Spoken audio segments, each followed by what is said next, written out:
பள்ளி கட்டி ரைட்டு 1300 வீடு அடி உயரத்தில் முறை இருக்குது. இது பார்த்துட்டு பார்த்தீங்கன்னா வடப்பக்கம் சுற்றி வரதில்லை. இது ஆரம்பிச்சு இப்போ 32 வருஷத்துக்கு மேலே ஆச்சு முறை ஆரம்பிச்சு. இப்போ ஒரு 6-7 வருஷமாக நல்ல பிரபலம். இதுக்கு முன்னத்தில் ஃபஸ்ட்டு ஸ்டார்டிங்கில் கவர்மெண்ட்லேருந்தே பஸ் விட்டுருந்தாங்க நம்ம ஊருக்கு. மெட்ராஸ் வந்து திரும்ப சோறு, மதுரையில் திரும்ப சோறு, இது நல்லா இருந்துச்சு. இப்போ இடையில மக்களுக்கு கொஞ்சம் இதில் நம்ம விட்டதுனால இப்போ மறுபடியும் ஸ்டார்ட் பண்ணுறாங்க. இந்த கிராமத்தில் இந்த 30 வருஷத்துக்கு முன்னாடி மழை இல்லை, தண்ணி இல்லை. அப்போ நாங்கள் இங்கே இருக்கும்போது விவசாயம் பண்ணல. விவசாயம் பண்ணாமல் இருக்கும்போது அது தண்ணி இல்லாமல் இருக்கும்போது பாட்டி சொல்லிட்டாங்க, நைட்டு ஒரு மணிக்கு மழை பெய்ய போகுது, நீங்கள் எல்லாமே விவசாயம் பண்ணாதீங்க, நைட் வாங்க சொல்லிட்டாங்க.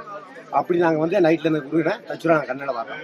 3 பிள்ளைகளை கூப்பிட்டு கேட்கும்போது நான் முருகன் இங்கே தான் இருக்கேன் அப்படி சொல்லும்போது நாங்கள் எல்லாமே வந்து இந்த சாமியை பார்த்துட்டு உருவாக்கணும்.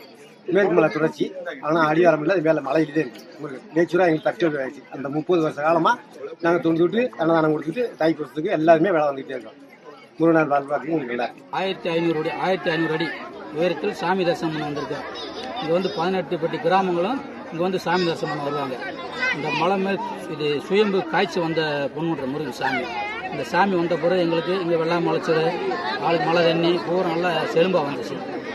இந்த சாமி இங்கே வந்த பிறகு எங்களுக்கு ஒரு வரப்பிரசாதம்.